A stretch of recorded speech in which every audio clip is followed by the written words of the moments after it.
Mummy आने में late होगा, डिनर पर वेट मत करना। अभी कहाँ जा रही हो तुम? मम्मी को बताया था मैंने, आज ग्रुप स्टडीज का प्लान है। ग्रुप स्टडीज के लिए दोस्तों को यहाँ भी बुलाया जा सकता है। पापा मैं वहां जाऊं या वो यहाँ, इससे क्या फर्क पड़ता है? पहली बार तो जा नहीं रही हूँ। ये लड़की कभी सीधे मुंह बात ही नहीं करती है। आप मेरे पे पहरा देना बंद करो, मुझे पता है कैसे जीना है।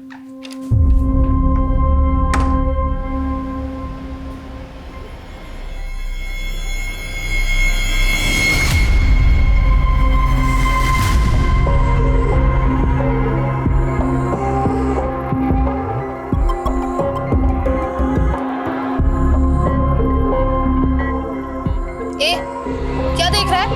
सीधा देख।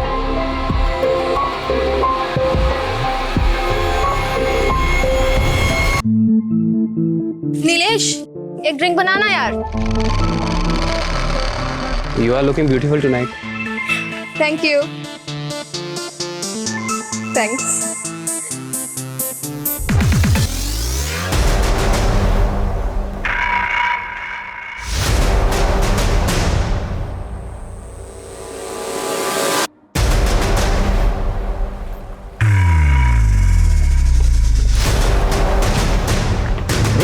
ये क्या कर रही है? तू क्या कर रहा था?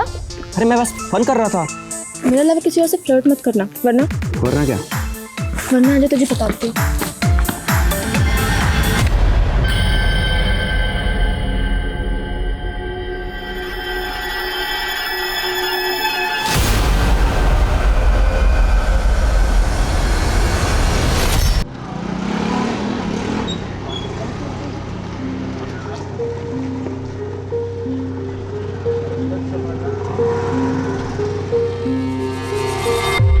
तुम कह रही हो कि करीब 7 दिन पहले तुम्हारे साथ रेप हुआ।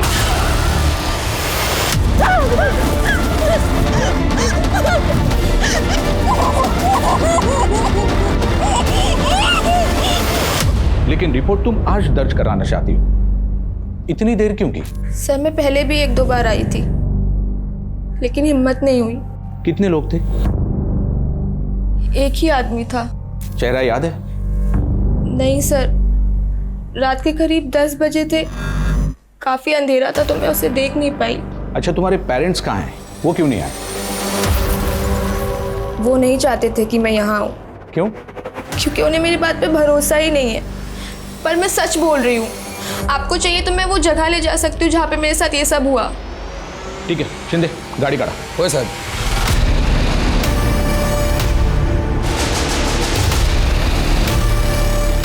सर शायद यहाँ पे ही। रुको।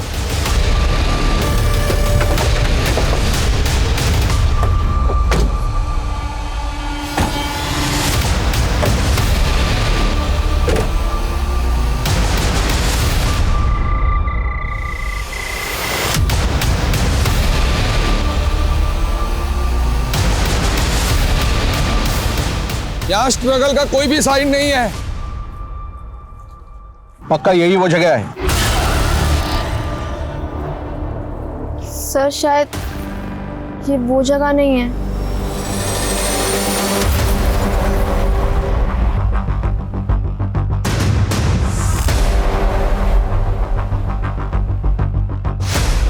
सर शायद यहीं पे। हाँ, रुको रुको रुको रुको रुको।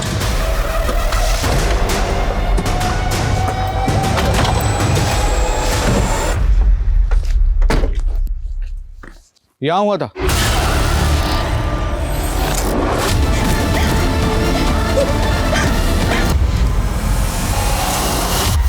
हाँ सर, शायद यही। शिंदे चला।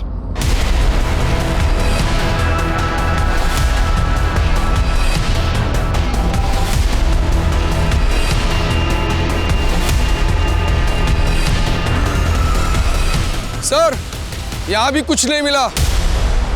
हेमाली, तुम्हारे साथ कुछ हुआ भी है या तुम बस हमें यहाँ से वहाँ घुमाने लेके आई हो? तुम श्योर हो ये वही जगह है? सर मुझे एग्जैक्टली कुछ याद नहीं आ रहा है। कुछ और डिटेल्स याद है?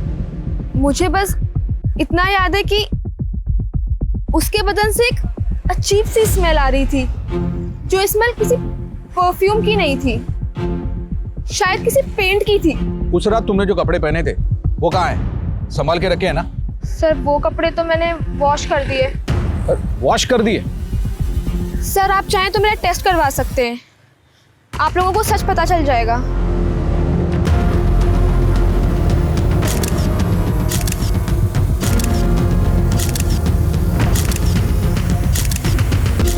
साहेब हिमालीचे रिपोर्ट्स आले, बॉडी पे कोई इंजुरी नहीं है।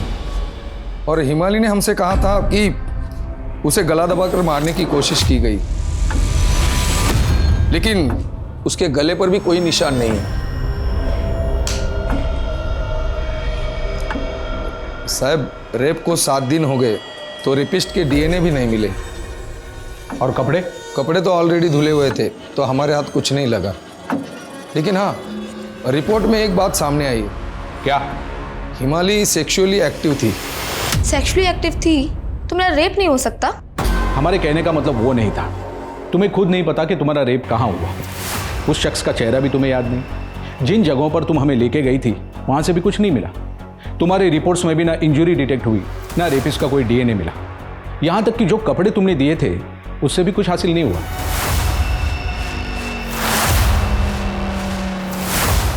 वो मुझे नहीं पता, मुझे सिर्फ इतना पता है कि मुझे इंसाफ चाहिए। जिसके साथ तुम्हारे रिलेशन थे वो कहाँ है? सर हेमाली मेरी गर्लफ्रेंड है।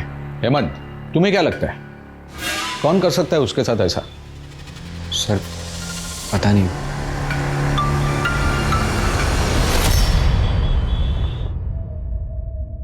सर हम आपको कुछ बताना चाहते हैं। हिमाली के साथ कुछ इश्यूज हैं। वो अक्सर लोगों से अटेंशन पाने के चक्कर में कुछ भी कर देती है। सिर्फ अटेंशन पाने के चक्कर में वो रेप का केस कर देगी?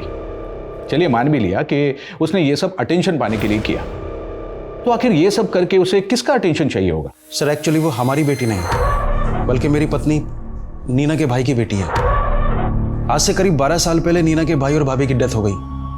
कोई देख रेख करने वाला था नहीं, तो हिमाली अक्सर अपने किसी न किसी रिश्तेदार के घर रहा करती थी। लेकिन सर गैरों के बच्चे पे कौन ध्यान देता है? हिमाली के साथ भी यही हुआ। कोई उसे 2 हफ्ते रखता, कोई 2 महीने रखता और फिर उसे घर से निकाल देता। सर इसलिए हिमाली रिश्तेदारों के व्यवहार से इमोशनली काफी डिस्टर्ब हो गई थी और अपने आप को नेग्लेक्टेड फील करती थी।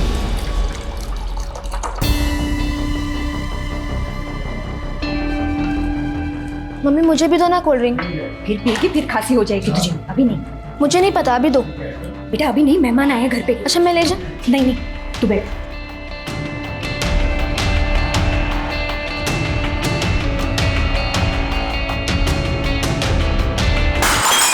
I am so sorry. हिमाली, हिमाली, वो हमेशा ऐसी चीजें करती जिससे वो सबकी नजरों में बनी रहे। तो आपको लगता है कि ये रेप केस भी उसने सबकी नजरों में आने के लिए या लोगों से सिंपैथी पाने के लिए किया? हो सकता है sir.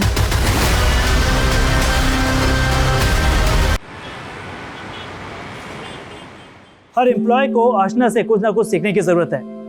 Back to back best performance and she is our best employ. Aashna, मैं चाहता हूं कि आप हम सबके साथ अपनी सक्सेस रेसिपी शेयर करें please. Thank you so much, sir. I would just like to say कि not only one individual, but as a team we work as a family. और एक फैमिली में चाहे जो कुछ भी हो, उन सबका एक दूसरे को सपोर्ट करना बहुत इम्पोर्टेंट होता है। और वैसे ही नंदन हमारी टीम का बहुत इम्पोर्टेंट मेंबर है। कुछ कहना चाहोगे? I just want to tell that if we work as a team, then we can achieve anything. And actually Nandan ये कहना चाहता है कि किसी भी प्रोजेक्ट को सक्सेसफुल बनाने के लिए मुझ जैसा टीम पार्टनर ढूंढना चाहिए, right? right. I am just joking sir, I am just joking. आज मैं प्रिपेयर्ड ही नहीं था। तुम अगली बार देखना ऐसी स्पीच दूंगा ना कि Congratulations मैडम। Thank you. चलो फिर बाद में बात करते हैं। हाँ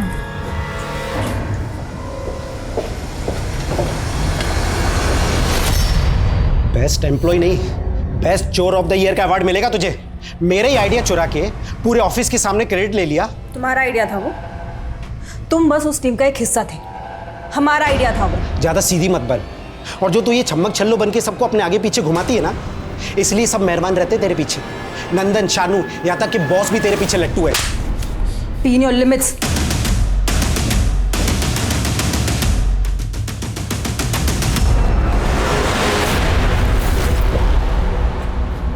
ये लीजिए भैया।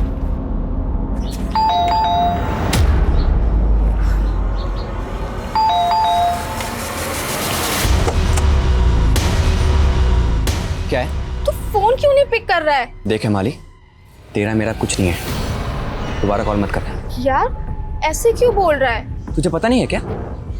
तेरे वजह सारे कॉलेज में पता चल गया कि हम लोग स्टडी के नाम पे क्या क्या करते हैं। देख, अब तेरा मेरा कोई कनेक्शन नहीं है, दोबारा अपनी शक्ल मत दिखाना। Hemant, good bye. हेमंत मेरी बात तो सुनो।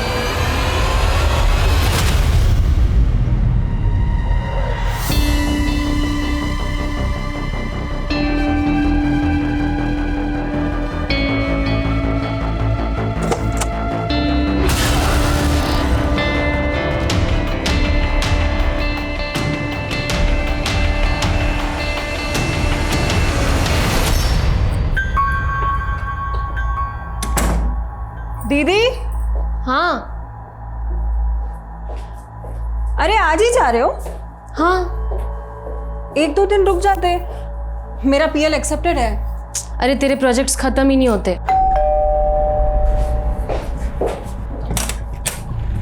तुम तैयार नहीं हुई अभी तक? मैं आज कहीं नहीं जा रही हूँ। तुम्हारा फोन कहाँ है? तुम्हें मुझसे क्या काम था? अंजना का कॉल नहीं लग रहा था, तो सोचा तुम्हें कॉल कर दूं। चलो, नहीं तो बस छूट जाएगी। बाय, ध्यान रखना। हाँ, बाय। दरवाजा लगा लेना ठीक से। ये इतना इरिटेटिंग इंसान है, बॉयफ्रेंड कैसे हो सकता है? अरे आ रहा हूँ भाई, 1 मिनट। अरे बच्चा आ गया, आओ लाओ बैग दे दो मुझे। ले और हाँ, जल्दी जल्दी फ्रेश हो जाओ जी। क्योंकि मुझे पता है तुमने अभी तक कुछ खाया नहीं होगा। आशना नहीं आई? अरे उसका वो प्रोजेक्ट चालू है ना, क्लाइंट अप्रूवल के चक्कर में अटक गई। बोली 2 दिन में आ जाएगी। तो दोनों साथ में ही आ जाते।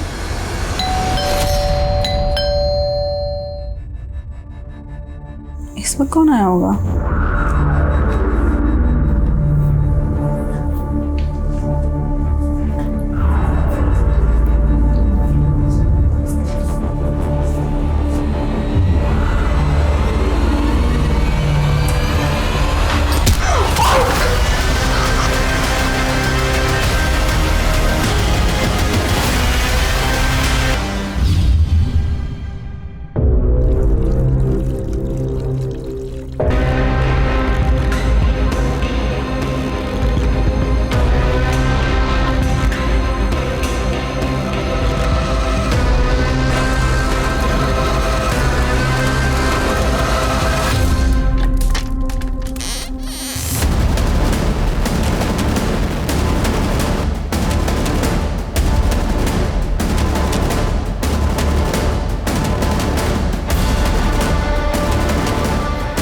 तो इस लड़की के माँ बाप को इन्फॉर्म कर दूँ।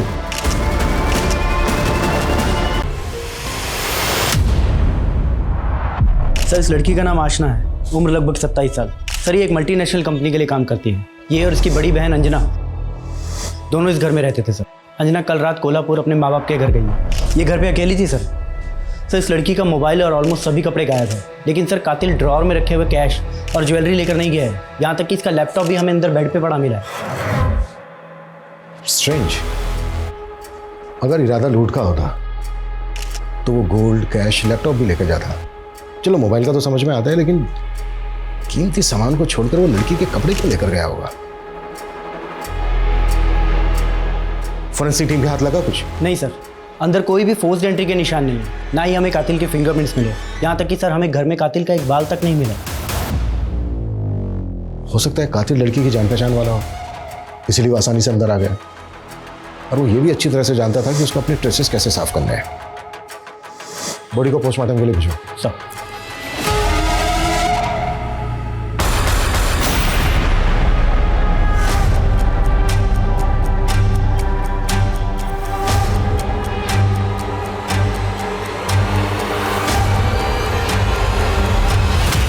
दोनों की दोस्त हेमाली के साथ कुछ बुरा हुआ था, पता ही चला होगा तुम्हें।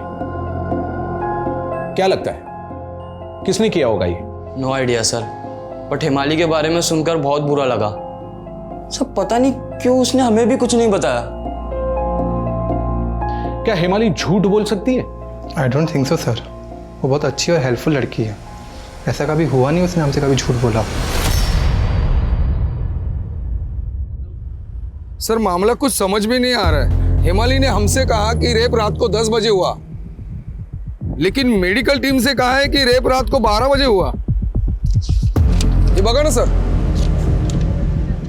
पेरेंट्स के मुताबिक हेमाली अटेंशन सीकर है, शायद इसी वजह से वो नाटक कर रही हो, लेकिन दोस्त कह रहे हैं कि वो सच्ची है। सर अगर रेप हुआ है तो कुछ तो मिलेगा, और अगर रेप हुआ ही ना हो तो? आपको झूठी लग रही हूँ मैं? तुम और हेमंत रिलेशनशिप में थे, काफी क्लोज। तुमने हेमंत को इस बारे में नहीं बताया? क्योंकि मुझे नहीं पता था वो कैसे रिएक्ट करेगा, डर गई थी मैं। डर? और उसके एक हफ्ते बाद सब लोगों के सामने बिल्कुल नॉर्मल थी। तुमने हमें बताया कि तुम्हारे साथ रेप 10 बजे हुआ था, लेकिन मेडिकल टीम से तुमने कहा कि 12 बजे हुआ था। चलो फिर से एक बार पूछता हूं, कितने बजे हुआ था ये सब? 12 बजे। और कितने लोग थे? 2। और एक झूठ, तुमने पहले हमसे कहा था कि एक शख्स था। एक ही आदमी था सर, मेरा रेप हो रहा था, डरी हुई थी मैं, खुद को बचाने की कोशिश कर रही थी। ऊपर से इतना अंधेरा था कि मुझे कुछ दिख भी नहीं रहा था। अब आप बताओ मुझे ऐसे में क्या क्या याद होगा? अब सीधे पॉइंट पे आता हूं, क्या तुम हमसे झूठ बोल रही हो? ठीक है, नहीं हुआ था मेरा रेप, यही सुनना चाहते थे आप? खुश हो आप सब? हिमाली, इस केस में एक भी सबूत और गवाह ना मिलने की वजह से हमें यह केस क्लोज करना होगा, और झूठी रिपोर्ट दर्ज करने के जुर्म में हम तुम्हारे खिलाफ एक केस करेंगे।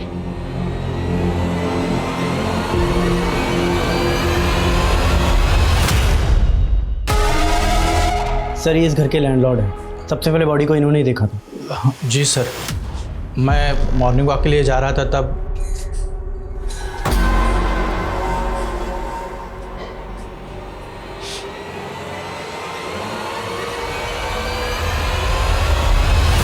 स्टेटमेंट ले लो उनका।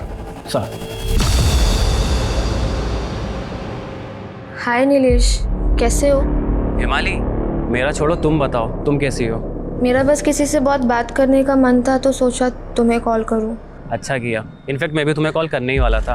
अच्छा सुनो ना, तुम्हारी हेमंत से कोई बात हुई क्या? नहीं, हेमंत से नहीं हुई। तो मेरा फ़ोन भी नहीं उठाता है वो। थोड़ी अपसेट लग रही हो। लेट्स मीट ना, इस बहाने तुम भी शायद बाहर घूम के तुम्हें अच्छा लगेगा। Okay bye.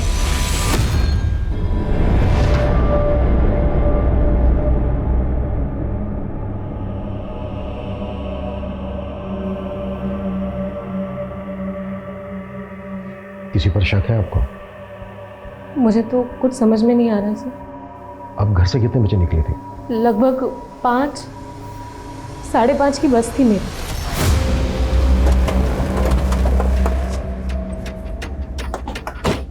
आशना के घर वालों से तो कुछ पता नहीं चला, उसके ऑफिस कलीग से मिलते हैं, शायद उनसे कुछ पता चल जाए। आशना के कॉल रिकॉर्ड्स निकालो, उसका फ़ोन सर्विलेंस पे डालो। फ़ोन ऑन होते ही 1 सेकंड में मुझे इन्फॉर्मेशन चाहिए with pin point location. Okay sir. Sir वो बहुत अच्छी थी सर, हमारे ऑफिस में सर सबसे अच्छी। हमें तो सर यकीन नहीं हो रहा है कि वो हमारे बीच में नहीं है। अच्छे लोगों को बुरे लोग अक्सर पसंद नहीं करते, दुश्मन बन जाते हैं। आशना के भी बन गए होंगे। सर निर्मल, सर उसकी और आशना की जमती नहीं थी सर। कहाँ ये निर्मल? सर अभी तो 3-4 दिन की सिक लीव पे।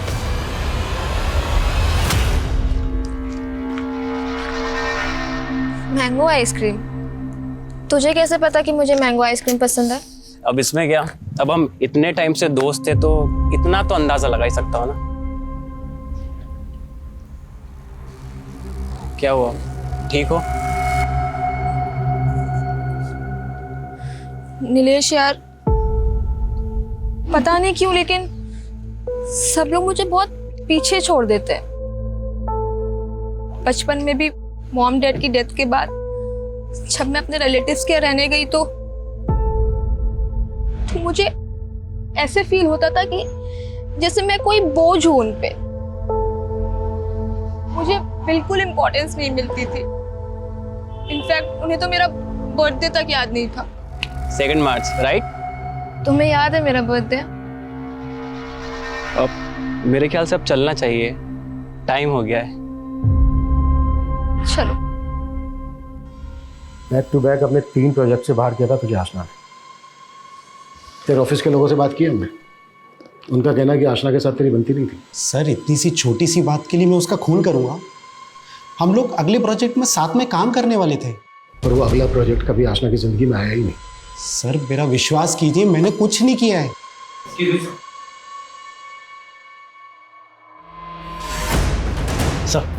सर ये आशना की पोस्टमार्टम रिपोर्ट। आपका शक सही निकला सर, आशना के साथ रेप हुआ था। हमें रेपिस्ट का डीएनए मिल गया है। और सर एक शॉकिंग बात और, आशना के फेफड़ों में कार्बन भर गया था।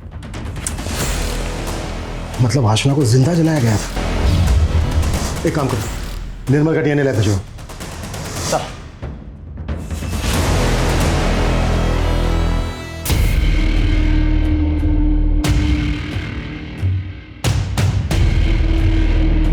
सर आशना का फोन इस वक्त ऑन है और जीपीएस लोकेशन लाइव अवेलेबल है। Move sir.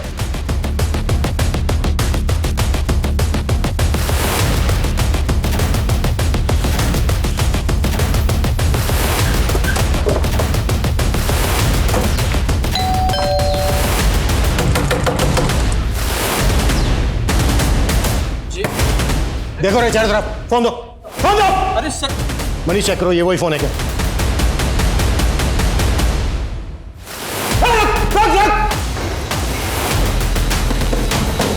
अरे सर रुकिए सर, सर रुको सर प्लीज। क्या कर रहे हैं? अरे सर, अरे सर चुप क्या रहा है? सर सर सर छोड़िए, सर छोड़िए, सर छोड़िए उसे, उसकी हालत तो देखिए प्लीज।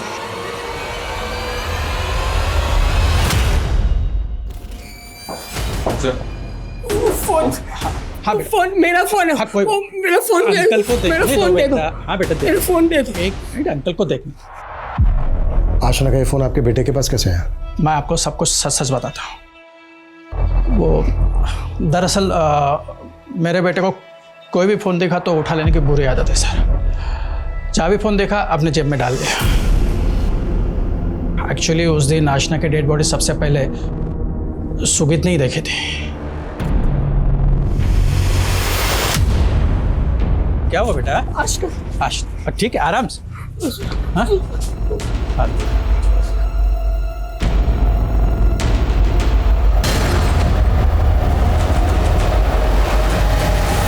सुगीत, आशना को तो तुम अच्छी तरह से जानते थे ना? आशना, आशना के साथ जो भी ये सब कुछ हुआ था वो सब तुम ही ने किया था ना? सर अच्छा क्या क्या हुआ था उस दिन? बता दे। क्या किसी और ने किया था आशना के साथ ये सब कुछ? तुमने तुमने तुमने देखा था उसको? वो हाँ। आग, आशना, आग। आग? हमें आपके बेटे का डीएनए सैंपल लेना होगा। Sir sorry, please try to understand. ठीक है।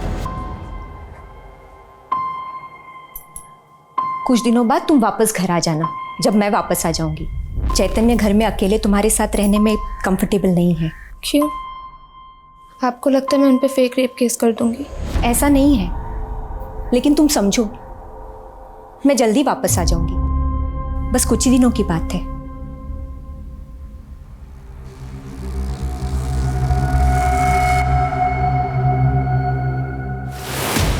सर सर सर मेरे बच्चे को ढूंढ दीजिए ना प्लीज प्लीज प्लीज सर, मेरे बच्चे को ढूंढ दीजिए।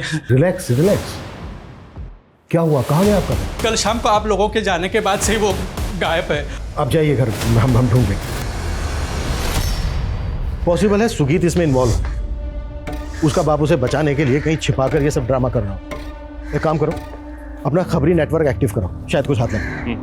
अच्छा सर, ये आशना 27 साल की है, यंग है, तो हो सकता है कोई लवेंगे। सीबीआर से ऐसा कुछ पता तो नहीं चल रहा है। एक काम करते हैं, आशना के ऑफिस चलते हैं, उसके दोस्तों उसके साथ काम करने वालों को दोबारा से टटोलते हैं, शायद उन्हें कुछ पता हो। सर आशना और शानू एक दूसरे को डेट कर रहे थे सर। तो ये बात तुमने हमसे पहले क्यों नहीं बताई? उस वक्त दिमाग में ही नहीं आया सर। कहाँ है शानू? आशना की डेथ के बाद उसने ऑफिस छोड़ दिया सर।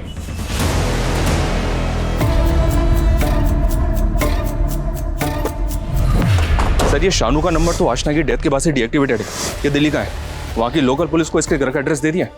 जितना जल्दी हो सके शानू तक पहुँचते हैं। राइट सर, मैंने आशना की फैमिली का पिछले 1 महीने का डेटा खंगाला, तो एक इन्फॉर्मेशन हाथ लगी। आशना की बहन अंजना हसन नाम के एक लड़के के साथ पिछले कुछ महीनों से काफ़ी टच में है। मे भी बॉयफ्रेंड हो? लेकिन सर ये हसन आशना को भी कॉल और मैसेज करता था, और जिस रोज़ आशना का मर्डर हुआ उस शाम को भी इसने आशना को कॉल और मैसेज किया था। और चौंकाने वाली बात तो यह सर कि आशना की ब्लॉक लिस्ट में मुझे इस हसन का नंबर मिला है। तो अगर उस शाम को इसने आशना को कॉल और मैसेज किया था तो जाहिर सी बात है कि उस शाम के बाद से ही आशना ने इसका नंबर ब्लॉक किया होगा, जिसके कुछ घंटों बाद आशना के साथ रेप और मर्डर हुआ था। काफी अजीब है, आशना की बहन का बॉयफ्रेंड आशना को इतनी बार कॉल और मैसेज क्यों करेगा? और एक बात सर, जिस रोज आशना का मर्डर हुआ उस शाम को तकरीबन 5 बजे के आसपास हसन का फोन आशना के घर के एरिया में एक्टिव था, और उसके बाद रात 11 बजे तक इसकी सेल लोकेशन चेंज होती रही है। मैं भी ट्रैवल कर रहा हूँ, हो सकता है सर। और रात को 11 से 1 बजे के बीच इसका फोन कोल्हापुर में एक्टिव था। कोल्हापुर, जहाँ पर आशना के माँ बाप रहते हैं? जी हाँ सर। बुलाओ इस हसन को, उसने ये लॉन्ग ड्राइव पर कोल्हापुर ही क्यों गया था?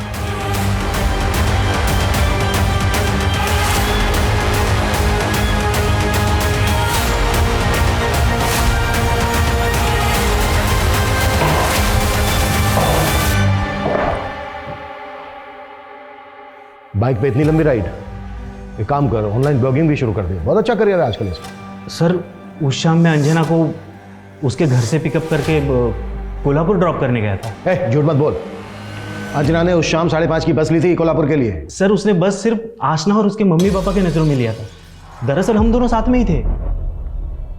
मैं सच कह रहा हूँ सर, चाहिए तो आप अंजना से पूछ लीजिए। हाँ वो तो हम पूछेंगे ही। तू ये बता, आशना को इतने सारे कॉल और मैसेज क्यों करता था, ये किससे पूछे हैं? सर अंजना को मैं आशना के थ्रू ही मिला था। दरअसल मैं और आशना पुराने ऑफिस में साथ में काम करते थे। कहीं ऐसा तो नहीं है कि एक साथ दोनों बहनों के? नहीं सर, ऐसा बिल्कुल नहीं है, बल्कि मैं आशना को तभी कॉल करता था जब ज़रूरत हो, और वो भी बैक टू बैक 5 से 7 बार। क्योंकि सर एक बार में वो मेरा फ़ोन उठाती ही नहीं थी। और ये भी कोइंसिडेंटली रहा होगा कि जिस दिन आशना के साथ रेप और मर्डर हुआ उसी शाम को उसने तुझे ब्लॉक किया। देख, कुछ भी छुपाना, जो भी सच है वो बोल। सर मैं सच कह रहा हूँ, आशना की मौत से मेरा कोई लेना देना नहीं है। ठीक है, जरूरत पड़ी तो फिर बुलाएंगे।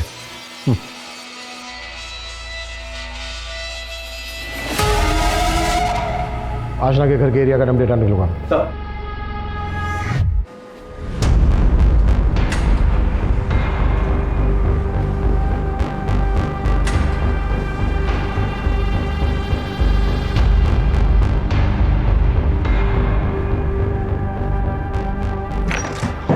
अंजना से कंफर्म किया मैंने सर, उस शाम हसन अंजना को बाइक से कोल्हापुर छोड़ने गया था। काफी शातिर लगता है हसन।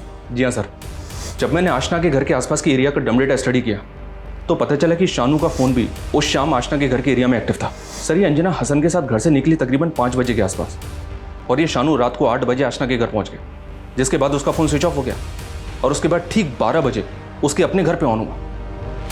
हो सकता है सर ये शानू इस कांड में शामिल है, और इसी वजह से वो पुणे छोड़ के भाग गया। दिल्ली पुलिस की क्या अपडेट है, कब तक मिल रहा है शानू? जैसे प्लान किया है वैसे ही करते हैं, एक बार प्रैक्टिस कर लेते हैं। आप मुझे जज मान करके मेरे सामने बोलिए। मैं बचपन से ही अकेली रही हूँ। उस रात मेरे साथ कुछ भी नहीं हुआ था, बस लोगों की सिंपैथी पाने के लिए मैंने एक झूठी रेप की स्टोरी बनाई थी, and I am sorry for that. Perfect, मैं एक डेट ले लेता हूँ, जल्द से जल्द इस मामले को निपटाया जाए।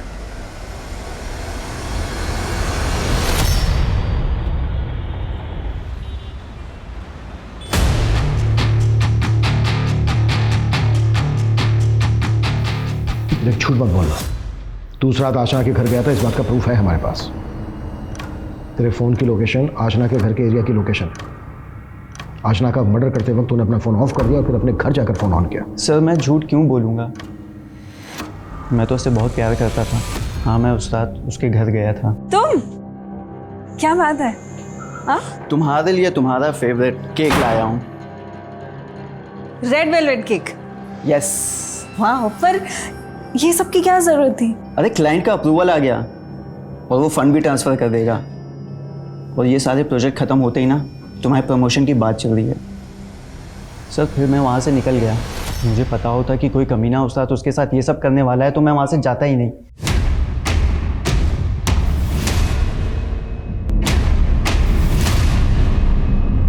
सर आशना की डेड बॉडी से मिले डीएनए सैंपल हमारे किसी भी सस्पेक्ट से मैच नहीं हो रहे हैं।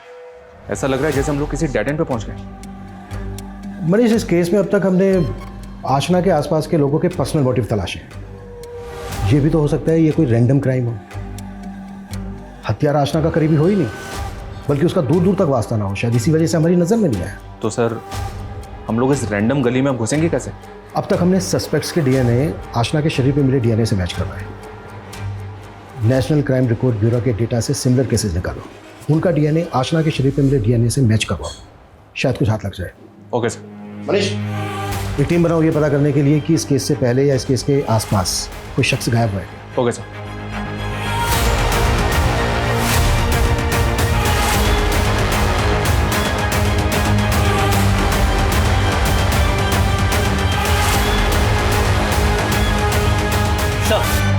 सर जहाँ पर आशना का मर्डर हुआ था उसके पिछले रास्ते पर पिछले 1 महीने से सफाई नहीं हुई है, वहाँ पर कचरे का ढेर भी लगा हुआ है। हाँ तो ये काम तो म्यूनिसिपल कॉर्पोरेशन का है ना। लेकिन सर वहाँ का सफाई कर्मचारी पिछले 1 महीने से नहीं आया है, उसने अपनी सैलरी भी नहीं उठाई है।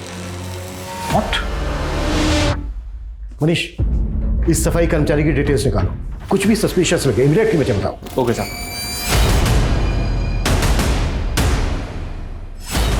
सर हम अपने वर्कर का पूरा रिकॉर्ड रखते हैं। उसका नाम उमेश था। जब वो बहुत दिनों से काम पे नहीं आया तो उसके दिए गए एड्रेस पे हम लोगों ने पता लगाया, और जब वहाँ पे पता किए तो उमेश नाम का तो वहाँ पे कोई रहता ही नहीं था। सर आपके कहने पर मैंने म्युनिसिपल कॉर्पोरेशन से बात की तो पता चला कि वहाँ की साफ सफाई का काम एक लोकल कॉन्ट्रैक्टर के हाथ में। उसका नाम है विक्टर गोंजाल्वेस। मैंने विक्टर से बात भी की सर। ये उसका स्केच है, विक्टर ने बनवाया। मैंने उस दुकान वाले से भी कंफर्म किया, उसने बताया कि वही आदमी है। इस उमेश का यूँ गायब हो जाना, गलत पता देना, ये बात खटकती तो है। इट्स जस्ट ए हंच, मैं गलत भी हो सकता हूँ, पर इतने दिनों के बाद ये हमें पहली लीड मिली है। ये क्या किया आपने? मैंने कहा था ना कोर्ट में जाकर सिर्फ माफ़ी मांगनी है, केस रफा दफा हो जाएगा। केस तो रफा दफा हो जाएगा, लेकिन जो मेरे साथ हुआ है वो, उसका क्या? मैंने झूठ नहीं बोला था। सर हिमाली चाहती है कि आप पुलिस के खिलाफ केस करें। उन्होंने अपना काम ठीक से किया ही नहीं। मेरा रेप हुआ था, भले ही इस बात का कोई सबूत नहीं है मेरे पास, भले ही मुझे ये याद नहीं है कि मेरा रेप कहाँ हुआ, भले ही मुझे उसका चेहरा याद नहीं है, लेकिन मेरा रेप हुआ है। वक्त गुजरता जा रहा था मगर उस सफाई कर्मी उमेश का कुछ पता नहीं चला। फिर पुलिस ने इस केस से मिलते जुलते पुराने केसेस की फाइल्स को खंगालना शुरू किया। एक दो नहीं, बल्कि आसपास के 200 किलोमीटर के दायरे में 16 ऐसे केसेस मिले हैं जहां पर महिलाओं के साथ पहले रेप किया गया, उसके बाद मर्डर, और इन सभी केसेस में मुजरिम का डीएनए आशना के कातिल के डीएनए से मैच करता है। सर ये केस ऐसा मिला है जिसमें विक्टिम ने हॉस्पिटल में रहकर जिंदगी और मौत के बीच लंबी लड़ाई लड़ी है, और इस केस को हैंडल करी पुलिस टीम को भी कुछ इंपॉर्टेंट इन्फॉर्मेशन मिली है। ये देखिए सर,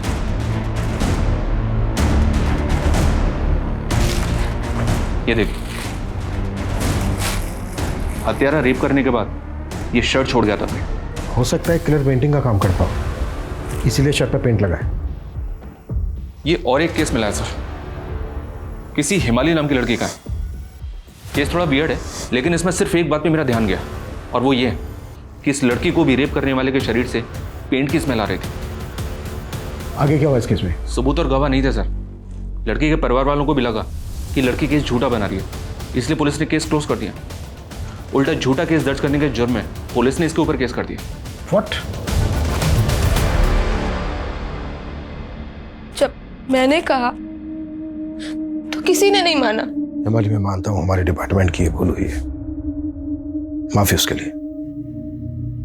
हेमली, हमें लगता है कि हम तुम्हारे रेपिस्ट को जानते हैं। हम पिछले 5 महीने से उसकी तलाश कर रहे हैं। उस तक पहुंचने के लिए हमें तुम्हारी मदद चाहिए। प्लीज हमें बताओगी कि एग्जैक्टली तुम्हारे साथ क्या क्या हुआ था? उस रात मैं एक पार्टी से घर लौट रही थी।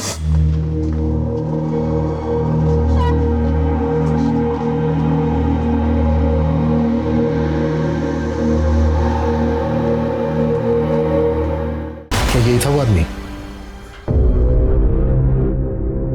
सर मुझे उसका चेहरा याद नहीं है, बहुत अंधेरा था, लेकिन मुझे उसकी आवाज याद है। वो मुझे चुटकी बुला रहा था और उसकी बॉडी से एक स्मेल आ रही थी जो।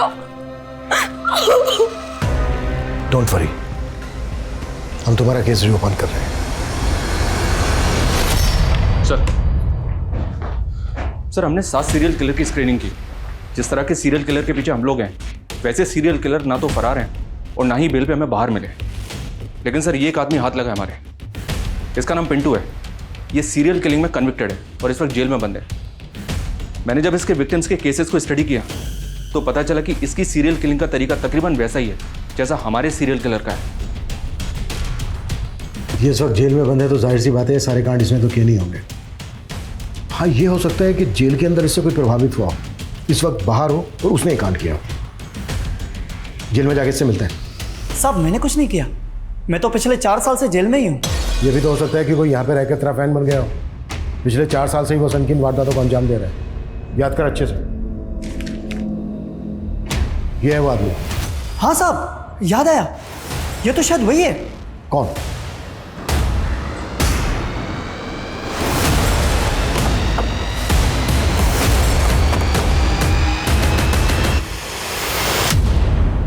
हाँ साहब, ये मेरा ही बेटा है, लेकिन काफी वक्त से मिला नहीं। फोन किया था इसने आपको? नहीं साहब, कभी नहीं। इनका फोन भी सर्विलेंस पे डालो, हो सकता है हमसे झूठ बोल रहे हो। Okay sir.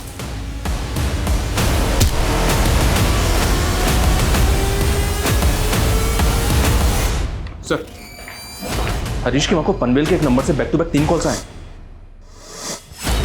ये देखो, कल रात पनवेल में निराली नाम की लड़की के साथ सेम आशना की तरह रेप और मर्डर हुआ। इससे पहले कि वो पनवेल से निकल जाए, पनवेल पुलिस से कांटेक्ट करो, उनसे कहो कि उसे ढूंढे और उठा ले, और जो नंबर तुम बता रहे हो शेयर करो उनके साथ। क्विक। Okay sir.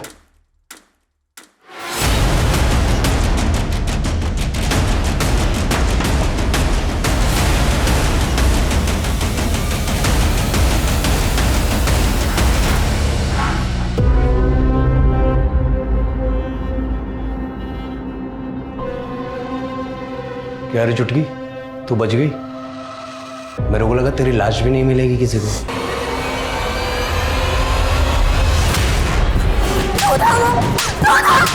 तेरी वजह से मेरी जिंदगी बर्बाद हो गई। तेरी वजह से मुझ पे किसी ने भी भरोसा नहीं किया। तेरी वजह से मुझसे सबने मुंह मोड़ लिया, सबने।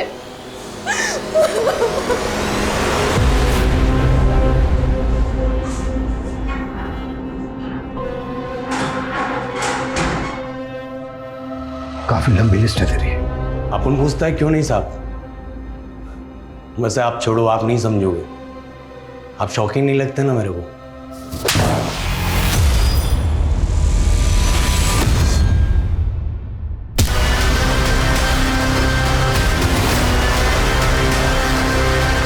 आशना को कैसे टारगेट किया?